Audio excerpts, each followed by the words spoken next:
je suis heureux donc d'inaugurer cette première plateforme des savoirs. En plus avec un sujet qui est important. Vous entendez tous, ça va?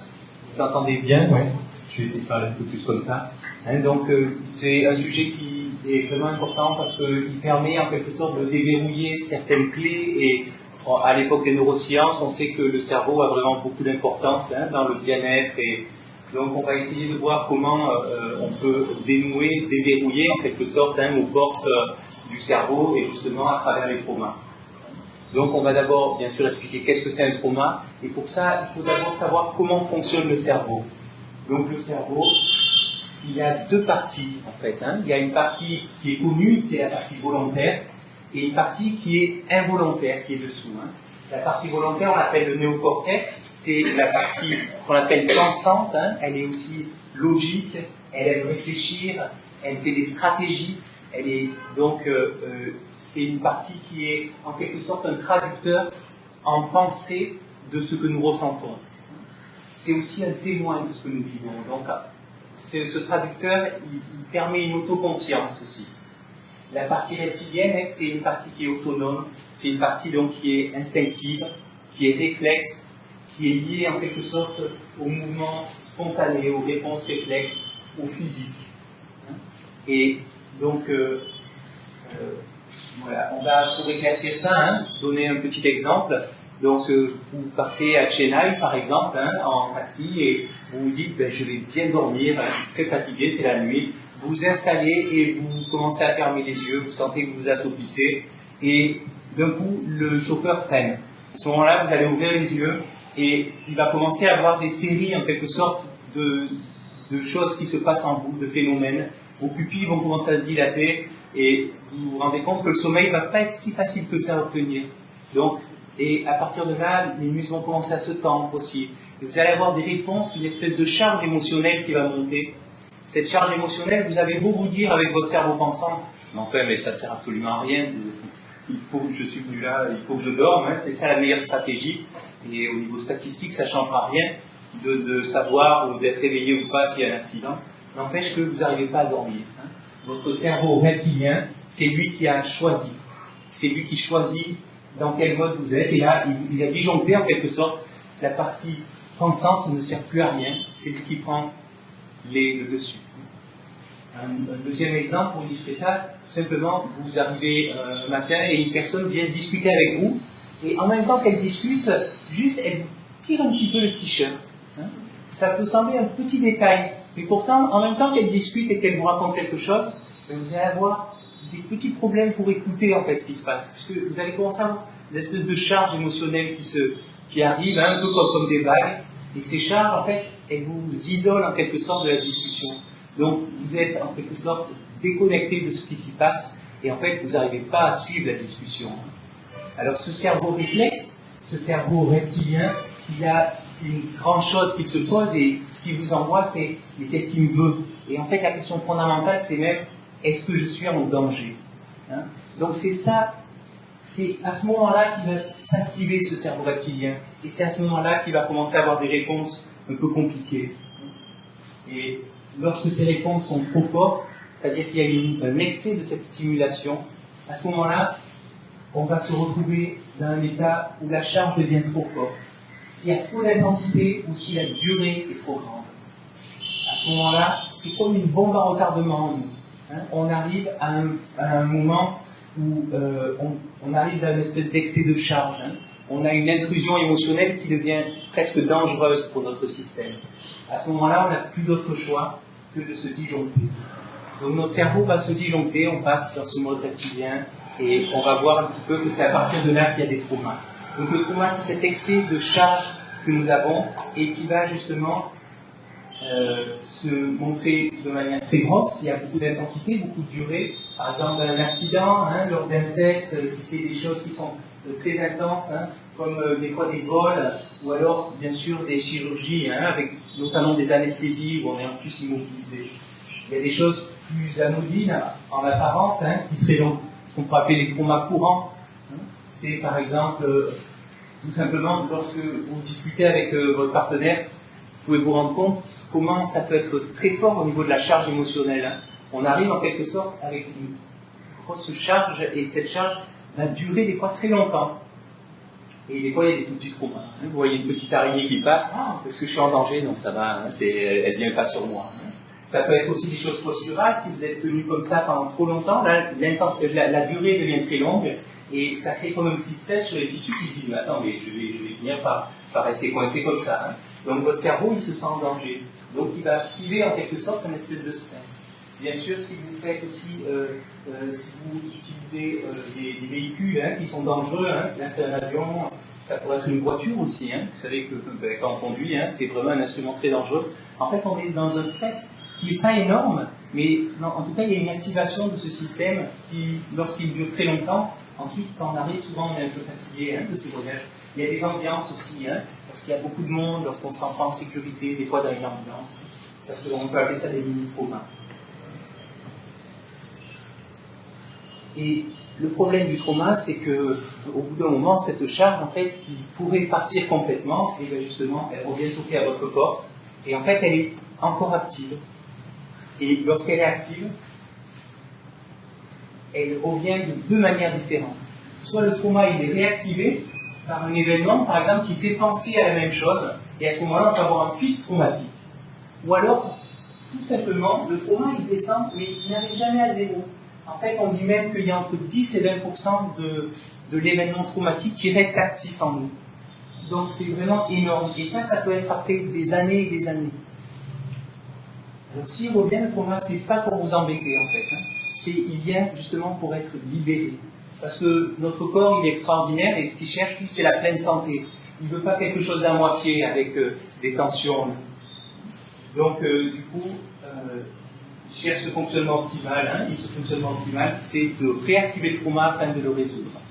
Donc, c'est ce qu'on va voir un petit peu, c'est ce qu'on appelle l'état de stress post-traumatique, cette espèce de retour du trauma. Et par exemple, ici, vous voyez, cette personne s'est fait opérer des amygdales, mais un bon ostéopathe, par exemple, il va sentir des distorsions au niveau des tissus, au niveau des vertèbres, par exemple, cervicales, parce qu'il y a eu un choc, il y a eu des tensions qui sont mises.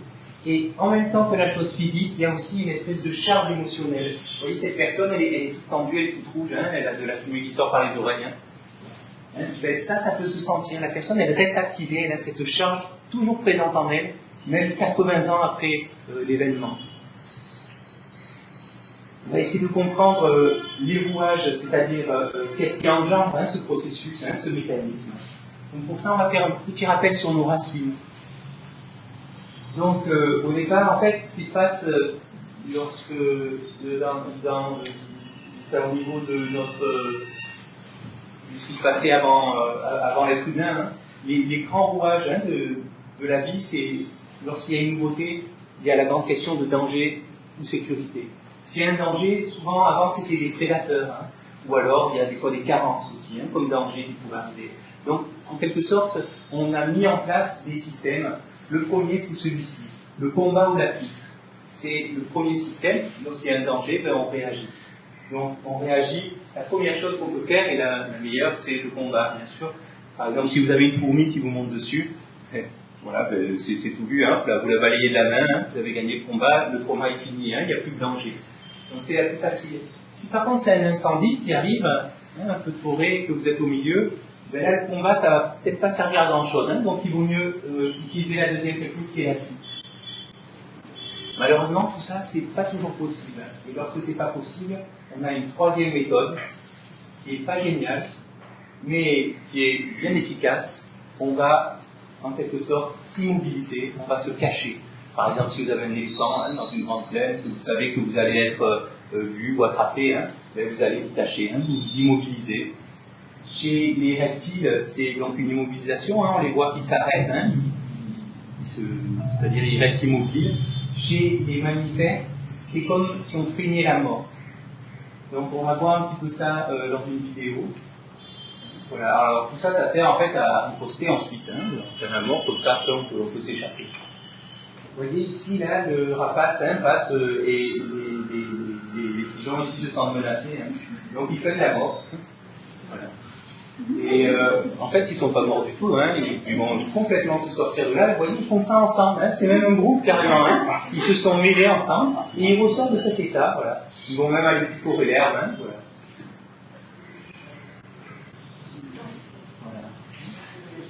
Donc, le processus de combat ou fuite, c'est un processus qui est chouette parce que lorsqu'on combat ou qu'on fuit, on utilise l'adrénaline que nous avons en nous. C'est-à-dire qu'on développe cette charge émotionnelle pour une raison. C'est justement pour fuir ou pour combattre. Donc, cette adrénaline, elle arrive et nous, justement, on la décharge parce qu'on court ou qu'on fuit ou qu'on se bat. Par contre, lors du processus d'immobilisation, lorsqu'on fait la mort, ben, cette charge émotionnelle, elle reste active. Donc, on ne peut pas bouger. On est immobilisé dans cette charge émotionnelle. On reste chargé, si vous préférez. Et ça, c'est pas rien, justement, dans le processus. D'autant plus que l'on reste chargé en même temps d'un sentiment d'impuissance. C'est un sentiment de peur, de perte d'espoir. Ce sentiment d'impuissance, il crée cette immobilisation. Et cette immobilisation, elle revient en cycle. Le danger revient. On se rend compte non seulement qu'on est en danger, mais qu'en plus on a une charge émotionnelle très forte. Et comme ça, il y a une espèce d'augmentation de plus en plus forte de notre tension. Vous avez peut-être remarqué que si vous avez déjà subi des agressions, des choses un petit peu qui font un peu peur au système reptilien, vous vous rendez compte comment ça augmente de plus en plus. Hein, ceux qui sont agressés, plus ça dure longtemps et plus ça devient fort et fort et fort. Et au bout d'un moment, en fait, on est prêt à exploser. Chez les animaux, vous voyez cette explosion, en fait, elle se fait sans problème. Les animaux, eux, ils ont un stress qui arrive, hop là, et ça redescend tranquille. Vous voyez, on va voir un petit peu pourquoi. Vous voyez, cet ours, par exemple, il est poursuivi par ce monsieur-là avec son fusil, donc ça fait peur, hein, donc lui, il ne peut pas se battre. Il essaie de fuir. Seulement, la fuite, malheureusement, elle tourne mal, hein, puisqu'il se fait attraper par la fléchette anesthésiante. Donc, il se retrouve ici. Et l'ours, lui, il a un processus justement pour aller faire sortir cette charge. C'est ce processus qu'on oublie. Vous voyez, regardez un petit peu les mâchoires qui bougent, on dirait qu'il court, hein, l'ours. Il est en train de trembler. Hein, vous pouvez voir un petit peu, ça anime à peu près la course, hein, les mouvements de dents. Donc en fait, il fait sortir ces espèces de mouvements résiduels qu'il y avait en lui. Ça, c'est quelque chose qui est fondamental. Lorsqu'on fait sortir les mouvements résiduels, ben, regardez ce qui se passe. Il revient doucement, tranquillement. Vous voyez, sa respiration, elle revient normale. Il a déchargé le stress, il a déchargé l'adrénaline, il s'est déchargé. Alors, chez l'être humain, la situation, des fois, justement, on va voir pourquoi nous, on se traumatise et on n'arrive pas à se décharger. Ici, il s'agit du ministre de Belgique, du Premier ministre. À côté, il y a une princesse, hein, qui c'est pour le triathlon de Belgique. Et la situation se passe bien, plutôt une bonne ambiance, hein, tout est tranquille. Et d'un coup, la princesse, elle ne fait pas exprès, en fait, elle tire sans faire exprès avec le pistolet. Et là, le Premier ministre, qui est donc sur la gauche, ici, il prend peur. C'est-à-dire que son cerveau reptilien s'active. À ce moment-là, ça veut dire qu'il a une charge émotionnelle qui arrive, très forte. Et là, il a donc deux possibilités, donc trois possibilités. La première, c'est le combat. Le combat, ça voudrait dire quoi? Ça voudrait dire se ruer sur la princesse, hein, peut-être de la mordre ou un truc comme ça. Donc, ça, c'est pas trop souhaitable, quoi, hein, pour l'humain. Donc, il a peut-être la deuxième possibilité, ce serait de fuir. Donc, il pourrait partir en courant de sa conférence. Or là, malheureusement, il est en représentation. Ça n'est aussi pas possible. Donc, il lui reste une troisième chose. C'est de feindre la mort, en quelque sorte. En quelque sorte, de commencer à tasser ces processus émotionnels et de faire comme s'ils n'étaient pas là. Il essaie de les rendre, en quelque sorte, invisibles. Et ça, c'est un petit problème. Puisqu'en quelque sorte, il coupe volontairement la connexion entre cette charge émotionnelle et le cerveau. C'est-à-dire, notre cerveau n'a plus accès à cette charge émotionnelle. Il s'est coupé. On s'est coupé volontairement parce qu'on en avait besoin à ce moment-là. Et ça, c'est le processus traumatique. C'est ça qui crée le trauma.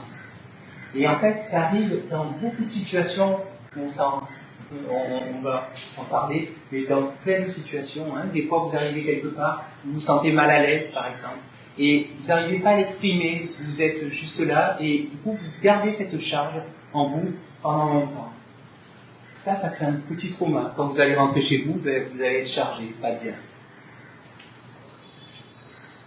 Ce que font les vétérans des guerres, ben, ils vont se mettre à trembler. Là, on voit pas très bien avec la résolution, mais là, on pourrait voir en fait que tout le corps est en train de trembler. Et c'est pas un tremblement qui est possible, ça se fait pas tout seul. Ça vient de ce cerveau profond, comme l'ours. Et en fait, il y a vraiment toute la colonne qui se met à vibrer, en quelque sorte. Il décharge, ce vétéran, son stress post-traumatique qui était accumulé. Voilà, donc on va voir, maintenant qu'on a, j'espère, un peu mieux compris comment ça fonctionnait, comment repérer ces traumas. C'est-à-dire, donc, cette personne, vous voyez ici, il n'y a pas de raison d'être en danger. Pourtant, on peut voir qu'elle n'est pas vraiment très présente à ce qui se passe. On peut dire qu'il y a un stress sans danger avéré. Ça, c'est la première chose lorsqu'on parle de trauma. La personne, elle est préoccupée. C'est-à-dire, elle n'est pas disponible. Son système nerveux est déjà activé par quelque chose. C'est-à-dire qu'en fait, cette personne, elle ne va pas arriver à se concentrer. Donc ça, c'est la première chose que vous pouvez repérer. Si vous avez du mal à vous concentrer dans quelque chose qui vous plaît, bien sûr, à ce moment-là, ça, c'est le premier signe qu'il y a quelque chose qui ne va pas. Si vous n'arrivez pas à mobiliser votre attention, si vous n'avez pas d'énergie pour apprendre ce qui vous plaît, cherchez dans les traumas. C'est là que la clé, c'est que vous avez déconnecté votre cerveau conscient, en quelque sorte. Votre cerveau pensant qui réfléchit, il est perturbé par ces charges émotionnelles qui sont là, présentes. La deuxième chose qu'on peut voir, c'est qu'on a fait dessiner en art-thérapie une personne avant un stress et après un stress. Donc ici, on peut voir justement que cette personne, avant le stress, son image corporelle est à peu près claire. Par contre, après le stress, elle perd la tête, les jambes. Elle s'est déconnectée de ses parties. Probablement que cette personne, elle voulait partir en courant. Elle voulait aussi penser très fort. Et en quelque sorte, ça devenait trop fort, donc elle a déconnecté. Alors ça, c'est super parce que ça veut dire que si vous voulez sortir des traumas et les repérer, il suffit juste de chercher où est-ce que dans votre corps, il manque des parties. Donc essayez de regarder maintenant, où est-ce que vous en êtes là? Est-ce que vous sentez tout votre corps en entier? Ou est-ce qu'il y a des endroits qui manquent à votre cartographie du corps?